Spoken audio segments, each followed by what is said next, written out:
Have you ever said the words, I don't have the motivation or I'm not motivated? And what does this really mean? I actually just said this a second ago. I just didn't feel motivated. So, total honesty there. Generally, if you have a lack of motivation, it can mean that you're feeling, not so enthusiastic, or you don't have that willingness or that, I'm going to do this attitude towards whatever activity or goal that happens to be there. So in the context of exercise, it means that, maybe you lack interest or you're uninspired by that physical activity. And that's what we're going to delve in today. Hey, Sal, how are you? Hey, Peter. Good, thank you. How are you? Yeah, good. So let's talk about motivation then. I think one of the first things about it is that it really is about what's going on in your head, how you're feeling. And I think the first thing is that you could feel overwhelmed by not knowing where to start or thinking that you've got to do it all. Would you agree with that? Absolutely agree with that. Absolutely. Mm. Especially if you're someone who follows a lot of people on social media, like a lot of health and fitness people on social media. If you follow a lot, and then you can be overwhelmed with so much different information and not knowing where to start. Yeah, that's a really good point. All too hard. Yeah. Like I've got heaps of friends that are PTs, and I often see all their stuff coming up in my feed, and I'm going, oh, that's good. But it's like, by the end of the week, the brain's in total overload. Yeah. I think the second thing, Sal, is that you can lack that confidence in your physical ability.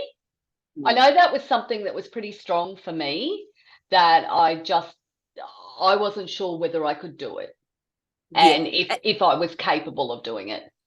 Yeah, and as we age, that fear comes in even more, I think. Yeah, for sure. I can't do it.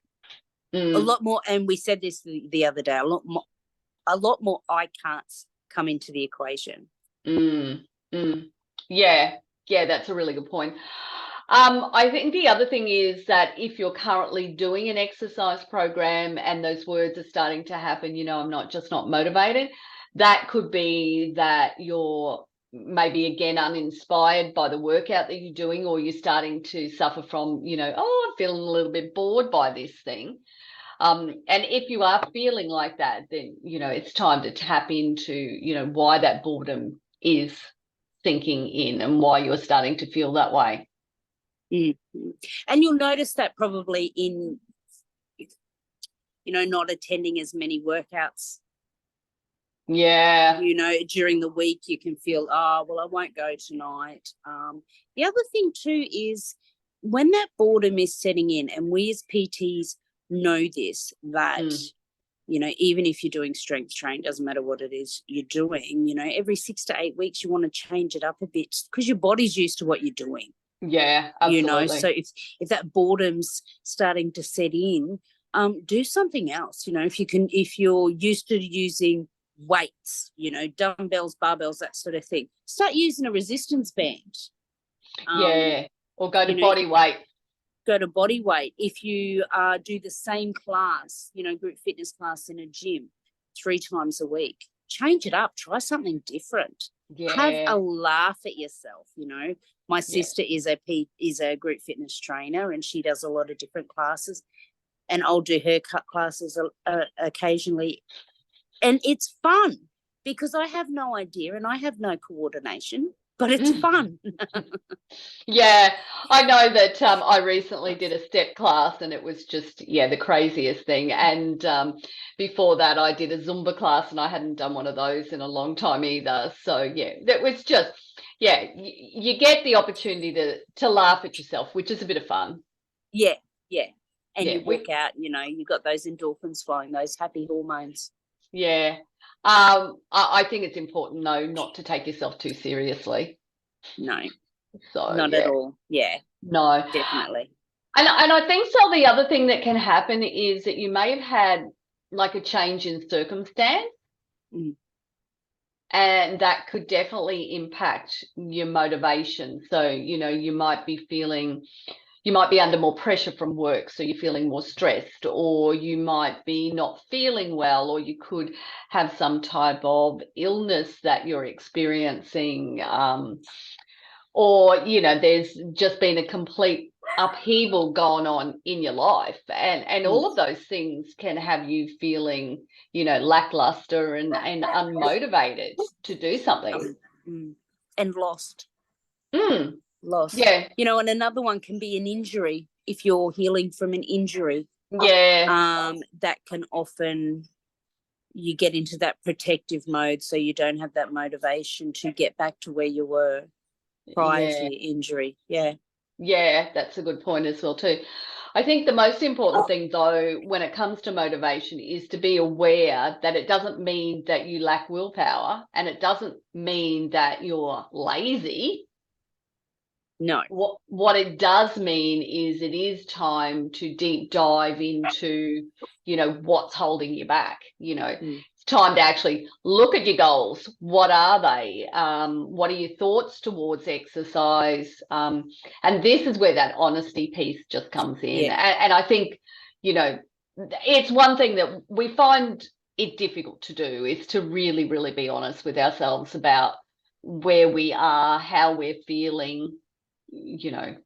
So and that honesty, it has to be 100% honesty with yourself, because we can go, oh yeah, I'm going to the gym 3 days a week, oh yeah, I'm working out, yeah, I'm doing strength training, but if you're even if you're going and you're lacking that motivation, what sort of effort are you putting into your workouts and into your training? Like that. Are you putting in 100%, or you're putting in 20% because you have no motivation? You really don't want to be there, so you're just doing the bare minimum. Yeah, and it can take a while too, particularly if you've got out of the routine of exercise and then you're getting back into it as well too, to actually, feel like you're capable of giving it 110%. So one of the things that I mentioned this morning is that we did a ladder. So I wasn't the coach, I was just in there doing a workout. I went up, down, and most of the other ladies have gone up and down. So, I've just hammered it out. And that was simply because I was there to work out, because this week had been, a little bit crazy, different things had happened. And so even though I'd still been working out, it wasn't to the, where I normally am at. And so it was like, I'm here to do this, and I'm just going to put in 110%. And, when I looked at my heart rate, that whole workout that I did was, in max heart rate zone. Yeah. And this is what we try to get our ladies to do, our fit flexes to do too, is, you went in this morning, because your week was a bit all over the place, there was probably a little bit of motivation lacking, but you challenged yourself. Yeah. During that 20 minutes of working out, 25 minutes of working out, that was your challenge. And I think if you've made it off the couch and you've made it to the gym, whether it's your home gym, whether it's the gym up at the park, whatever it is, you're there. So you may as well put in, even if you're not feeling motivated, you may as well put in that 100%, because you're there anyway. Yeah, exactly. And if we come back to that honesty, I think that's where that first piece of, we call it our self-plan. So our self-awareness comes in. And I think self-awareness is a really, really powerful tool when it comes to, delving into what our thoughts, our beliefs, our values are. And I think that's probably the first place that I would land is, question yourself about your values and your priorities, first and foremost, when it comes to this honesty piece, is your health and fitness a priority for you? Now, we're all going to say yes, Sal. We all want to be healthy. Yeah, of course we do. Yeah. So we're all going to say yes to that. But is our work more important? than our health and fitness to us right now? So is it a higher priority? And it could be, and that's okay. So have a look at it and go, well, hang on a minute. So work is a higher priority than my health and fitness. So how can I use that to get myself a little bit more motivated? So maybe you've got a good buddy at work that you could say, hey, let's go to the gym one day a week. Yeah. And, that could be one way of saying, well, yeah, I know that my priority is work, but my health and fitness is as well too. So I want to, change that where it sits on the ladder. So I'm going to incorporate it into something that I'm already doing. Yeah. Yeah. And, talking about the honesty, we say be completely honest with yourself. A perfect example of, not being honest, but palming it off as being honest when we speak to other people is if you said to me, hi, Sal, how are you today? I'm okay. But, I've had a really, really bad day, you know, and being completely honest would be me telling you everything that was wrong with my day. That's being completely honest. And that's what we talk about when we say, be completely honest with yourself. Don't be 70% honest with yourself. Don't be, 5% honest with you. Completely raw and honest down to it all. You said about work being a priority. How many times have you said, no, work's not a priority? I put my family over, I put myself over my family, how often times have we said that? How many times have we said, oh, yeah, I practice self-care? What is your self-care? 5 minutes during the week. Is that your self-care? Yeah. So, be completely honest. Yeah, and look, if your family is the priority for you over your health and fitness, then maybe you can get your family involved in, that exercise routine, whatever it happens to be as well too. So, you can think out of the box. You don't actually have to do the traditional things. Yeah. As long as you're starting to create some level of focus around it. Yeah. I really think the next part of it, Sel, would be your strengths and your weaknesses and those challenges that you have. Like really identify what they are, what's something strong. If I was to say about myself, one of the things that's really strong about me is my resilience. I have an ability to get knocked down and just keep getting back up and keep trying and keep trying and keep trying. But also one of my weaknesses is to just keep going and not allowing myself the time and the space that I need to process all of those challenges. And so then at some point, I don't want to get out of bed. I want to pull those covers up over the top of my head and I want to have a big sook for the day. But because I have a routine and it doesn't waver, it'd be very rare that it would change. I will still drag myself out of bed and go and do something, and I will feel better after I've done something. It won't be at the same level that it was at before, but it will definitely still happen. Yeah. And some of those strengths could be a weakness as well. Going back to that family, my strength is that I look after everybody in my family. Yeah. But that can be my weakness as well because I'm putting my family first. Me. So absolutely. And like challenges can also be the physical aspect of it as well too. What are your aches and pains that you have in your body? So that's something to consider. We recently had, a whole host of newer clients come on board, and there hasn't been any single one person who hasn't had some type of ache or pain. Exactly. There's been something with everybody. So, getting into that exercise program. And what I love about them all is that they're all going, well, hang on a minute. this is how I'm feeling. Should I be feeling like this? And one of the conversations that I've just finished having was, it's identifying when you have that pain afterwards. Is it muscle pain? Is it the good sort of pain that says I've worked my muscles and that I'm going to recover, which it was because we identified it was? Or is it, the fibromyalgia that you have, that is causing that pain? And, it's distinguishing what's the difference between those two pains. Absolutely.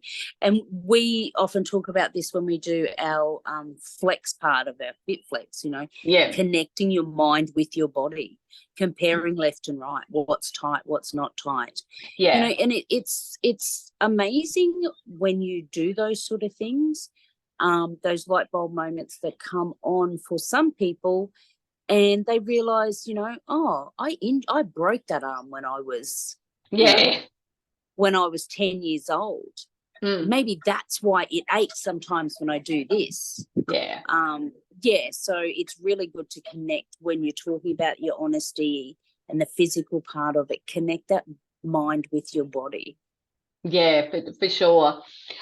And then I think the biggest part of it is self-talk nonsense. Boy, do we get into our heads, don't we? And we just really get down on ourselves, and just getting out of that can be really, really hard. It can certainly discourage you. It can certainly make you feel unmotivated to actually do something. And so that's again where you're saying, well, hang on a minute, how I'm feeling, is this really true about what's happening? Or is it just something that I believe? But yeah. And how you are feeling, is that how you want to feel for the next 30, 40 years? Are you happy with that feeling? Yeah. No. No. And I think there's also a fine line when you're feeling unmotivated. I think there is a fine line between those scary thoughts, as in, I'm not going to be able to do this, I need to lose weight before I go, I need to learn how to exercise before I exercise, those sort of things. And the excuses. Yeah, they're excuses. Just call it what it is, Sal. It's excuses. Yeah, it's excuses. Yeah. It's too cold to work out today because it's winter. Oh my God. It's too dark. Like, the sun's not up yet. I'm used to the sun coming up at 5 a.m, so I'm not going to work out at my normal 6 o'clock class that I worked out at through spring and summer. Yeah.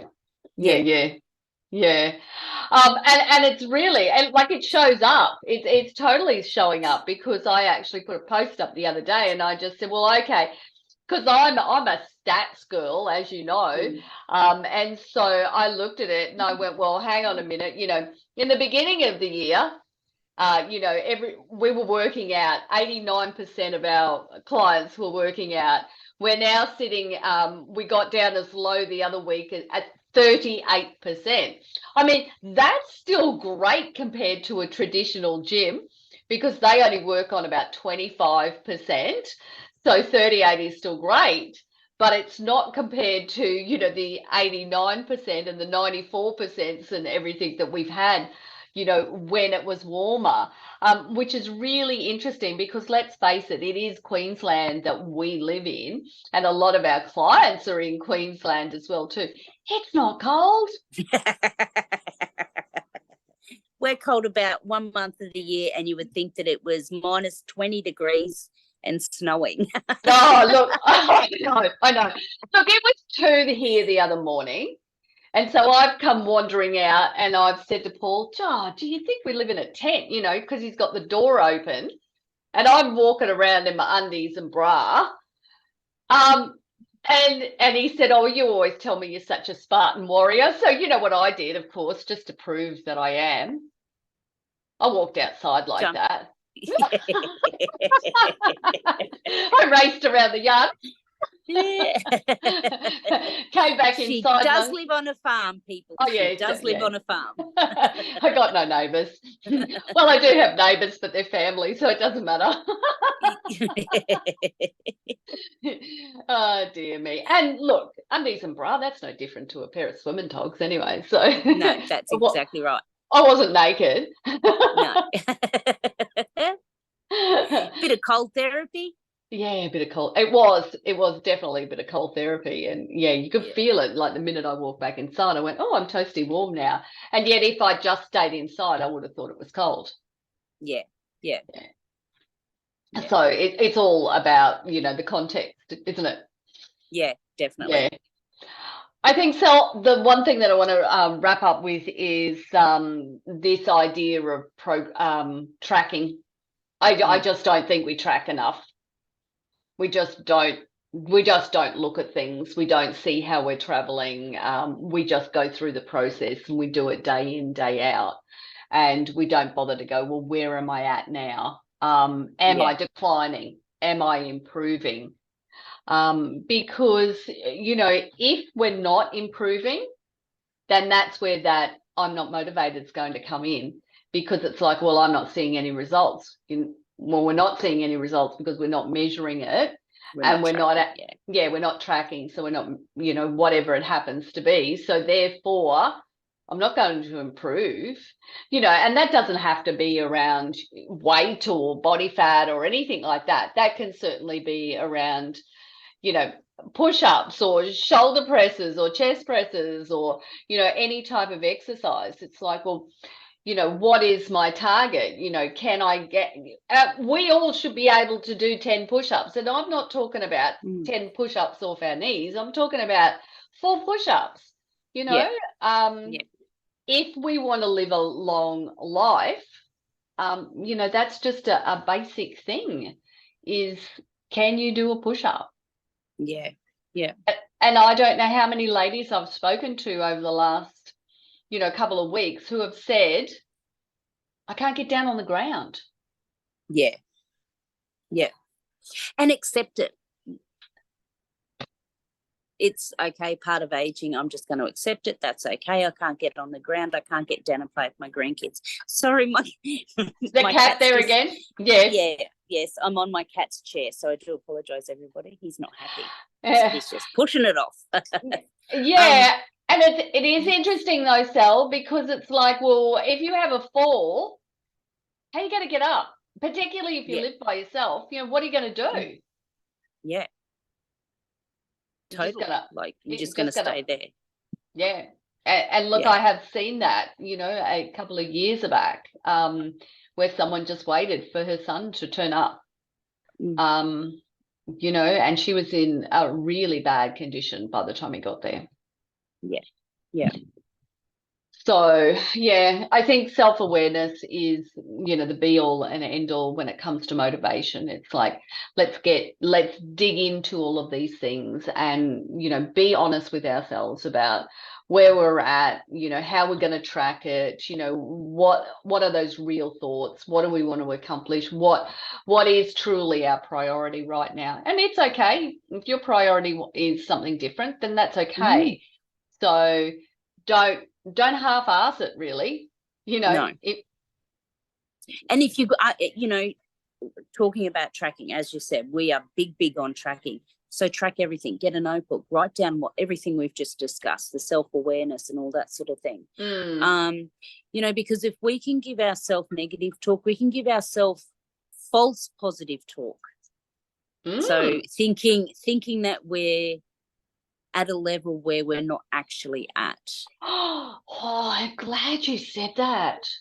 And that's one of the things that I've seen. Like I'm a hiker, and I go with a women's group hiking, and it is one thing that I will look at the plan and I will say to myself, okay, well, if I'm going hiking in Italy, I know they're going to be rough, uneven surfaces, lots and lots of stairs.